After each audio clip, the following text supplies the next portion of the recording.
अकरम आगे कहते हैं कि एक बार शाम के वक्त गलती से एक जहाज काबा शरीफ की तरफ आ गया, मगर हमने देखा जैसे ही वह जहाज काबा शरीफ के करीब पहुंचा तो उसकी डायरेक्शन कुदरती तौर पर अपने आप ही वहां से धकेल दी गई, यानी कि वह कुदरती तौर पर ही वहां से हट गया।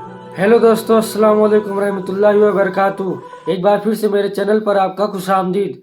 तो दोस्तों, आज की जो वीडियो है जिस पर मैं रिएक्शन देने वाला हूँ वो है खाना काबा के बारे में कि खाना काबा के ऊपर से जहाज क्यों नहीं गुजरती। दोस्तों, क्या वाकई में खाना काबा के ऊपर से जहाज नहीं गुजरती? दोस्तों, ये सब जानने के लिए वीडियो में लास्ट तक बने रहे। चलिए वीडियो को शुरू करते हैं। अस्सलाम वालेकुम प्यारे दोस्तों। शहर हो या कोई कस्बा, आसमान में विमान गुजरते तो आपने जरूर देखे होंगे। कुछ खास मौकों पर यात्री विमानों के अलावा फाइटर जेट्स और ड्रोन भी नजर आ जाते हैं, लेकिन दुनिया में कुछ जगह ऐसी भी हैं जिनके ऊपर से कोई विमान या ड्रोन उड़ान नहीं भर सकता। इन जगहों में से एक है सऊदी अरब के मक्का मदीना शहर। कोई विमान या ड्रोन मक्का मदीना या फिर काबा के ऊपर से उड़ान नहीं भर सकता। अब इस बात में कितनी सच्चाई है, इसका खुलासा आज की इस वीडियो में करेंगे, तो हमारे साथ बने रहिएगा। इसी तरह की इस्लामिक घटनाओं और वाक्य से रूबरू होते रहने के लिए आज ही सब्सक्राइब करें हमारे चैनल इस्लाम हिस्ट्री को और साथ ही बेल आइकॉन को प्रेस करें।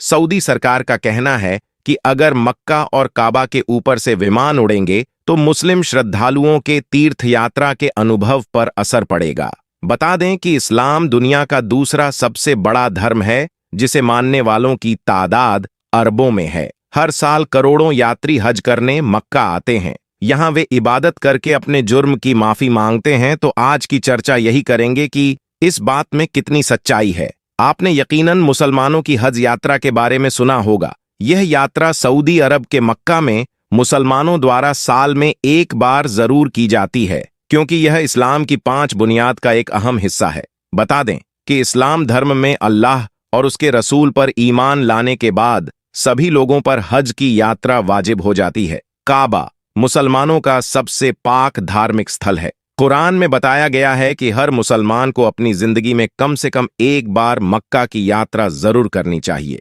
मक्का में ही काबा स्थित है। काबा खुदा का घर माना जाता है। कहते हैं काबा जहां पर बना है वह पृथ्वी का केंद्र बिंदु है। इसकी आधारशिला आज से लगभग 1400 वर्ष पूर्व मोहम्मद पैगंबर साहब ने खुद रखी थी।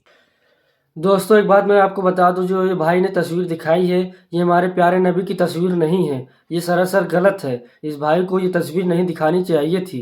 जो पहले ढका हुआ नहीं था, मगर बाद में इस चौकोर कमरानुमा इमारत को काले रंग की चादर से ढक दिया गया है।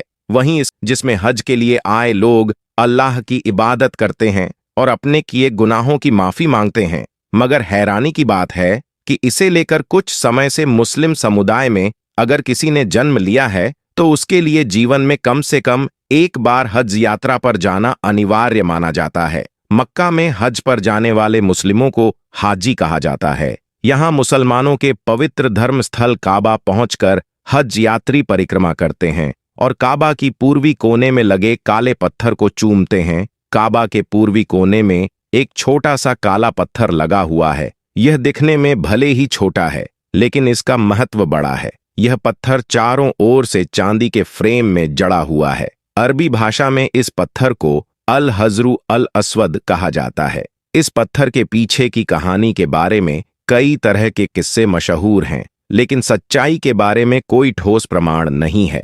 लेकिन वही कुछ लोग ऐसे भी हैं जो इस बात को नकारते हैं कि हवाई जहाज या कोई भी परिंदा काबा के ऊपर से नहीं गुजर सकता। मगर हम आपको बता देते हैं कि यह झूठ और गलत नहीं है, बल्कि बिल्कुल सच है। आज तक कोई भी जहाज काबा शरीफ के ऊपर से गुजर नहीं पाया है। उसके बारे में बात करते हुए अकरम ने, जो कि पिछले 30 सालों से सऊदी अरब के मक्का शहर में काम कर रहा है, उसने बताया कि मैं पिछले 25 सालों से खाना काबा में रहकर साफ सफाई के काम को अंजाम दे रहा हूं। मैंने आज तक किसी भी जहाज को काबा के ऊपर से गुजरते हुए नहीं देखा और न ही मैंने आज तक किसी परिंदे को काबा के ऊपर से गुजरते हुए देखा। अकरम आगे कहते हैं कि एक बार शाम के वक्त गलती से एक जहाज काबा शरीफ की तरफ आ गया, मगर हमने देखा जैसे ही वह जहाज काबा शरीफ के करीब पहुंचा तो उसकी डायरेक्शन कुदरती तौर पर अपने आप ही वहां से धकेल दी गई, यानी कि वह कुदरती तौर पर ही वहां से हट गया। दोस्तों, अब आपको बताते हैं कि आखिर ऐसा क्यों होता है। अल्लाह तबारक व ताला ने काबा शरीफ में ऐसी क्या खास बात रखी है जिसकी वजह से कोई भी परिंदा काबा शरीफ पर से गुजर नहीं पाता है और ना ही कोई जहाज। अल्लाह ने अपने काबा में ऐसी क्या कुदरत रखी है जिसकी वजह से काबा के ऊपर से गुजरने वाला जहाज हो या परिंदा, जिसको या तो कुदरती तौर पर वहां से धकेल दिया जाता है या फिर वह जलकर खाक हो जाता है या फिर वो काबा शरीफ की लाइन से अपने आप ही दूर हो जाता है। क्या आपको यह मालूम है कि काबा शरीफ की तादाद दो है? एक तो काबा शरीफ मक्का में है और दूसरा काबा शरीफ के ऊपर सीधा जन्नत में मौजूद है, जिसको रिवायतों में बैतुल मामूर कहा गया है, जहां पर हर वक्त 70,000 फरिश्ते दिन रात तवाफ करते रहते हैं। अब दोस्तों, आपको 3 ऐसी बड़ी वजह बताते हैं जिसकी वजह से मक्का शरीफ के ऊपर से कोई भी जहाज या परिंदा गुजरता नहीं है।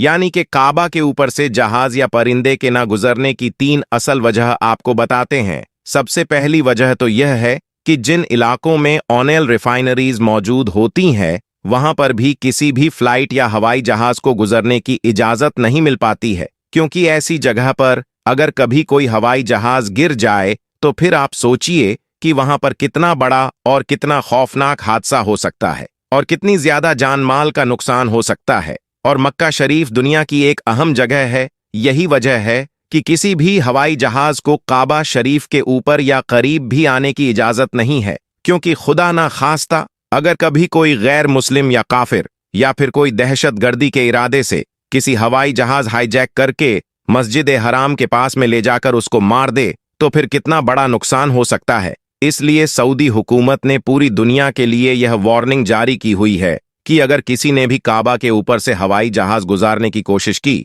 तो उसको मिसाइल मारकर फौरन तबाह और बर्बाद कर दिया जाएगा। तो दोस्तों, इससे मालूम होता है कि सऊदी हुकूमत की वजह से भी किसी भी हवाई जहाज को काबा शरीफ के ऊपर से गुजरने की इजाजत नहीं दी गई है। अगर देखा जाए तो काबा शरीफ सबसे पाक और मुकद्दस जगह है और यहाँ पर आकर दुनिया का हर मुसलमान अल्लाह की इबादत में मशगूल हो जाता है। ऐसे में अगर हवाई जहाज वहां से गुजरने लगे तो मुसलमानों की इबादत में खलल पैदा हो जाएगा। इस वजह से भी काबा शरीफ के ऊपर से हवाई जहाज गुजरने की इजाजत नहीं दी गई है। दोस्तों, इसकी दूसरी वजह यह है कि आप सभी को मालूम है कि मक्का और मदीना में गैर मुस्लिमों का जाना मना है, यानी गैर मुस्लिम मक्का और मदीना में नहीं जा पाते हैं। इसलिए कोई भी मुसलमान हज करने के लिए या उमरा करने के लिए जाते हैं तो उनका जहाज सबसे पहले रियाज शहर में उतरता है, यानी कि उन सबको सबसे पहले रियाज में ले जाया जाता है, फिर उन सबको बसों या ट्रेनों में भरकर मक्का और मदीना ले जाया जाता है, क्योंकि अल्लाह पाक ने कुरान ए करीम ने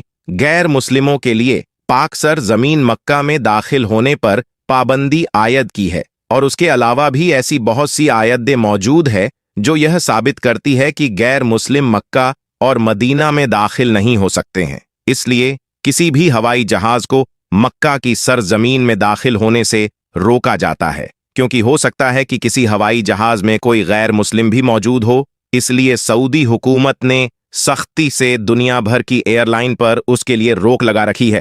उसके अलावा इसकी तीसरी वजह भी बताई जाती है कि काबा शरीफ को दुनिया का सेंटर माना गया है, यानी कि काबा दुनिया के बीचों बीच में मौजूद है और आज इस बात को साइंस भी मानती है। इसी वजह से काबा शरीफ दुनिया के सेंटर में होने की वजह से सबसे ज्यादा ग्रेविटी काबा शरीफ के ठीक ऊपर और नीचे हैं। उसकी वजह से यह होता है कि अगर कोई परिंदा या हवाई जहाज काबा शरीफ के ऊपर से गुजरने की कोशिश करता है तो ग्रेविटी की वजह से वह परिंदा और हवाई जहाज अपने आप ही काबा शरीफ की लाइन से दूर हो जाता है। इसका मतलब यह हुआ कि काबा शरीफ के ऊपर कोई भी चीज, चाहे वह परिंदा हो या हवाई जहाज हो या फिर और कोई चीज हो, वो अल्लाह की कुदरत से अपने आप ही काबा के ऊपर से हट जाती है। उस चीज को कुदरती तौर पर भी वहां से धकेल दिया जाता है, यानी कि उस चीज को अल्लाह की कुदरत से हटा दिया जाता है। यही वजह है कि काबा के ऊपर से कोई भी परिंदा या हवाई जहाज नहीं गुजर पाता। अगर कभी कभार कोई परिंदा या हवाई जहाज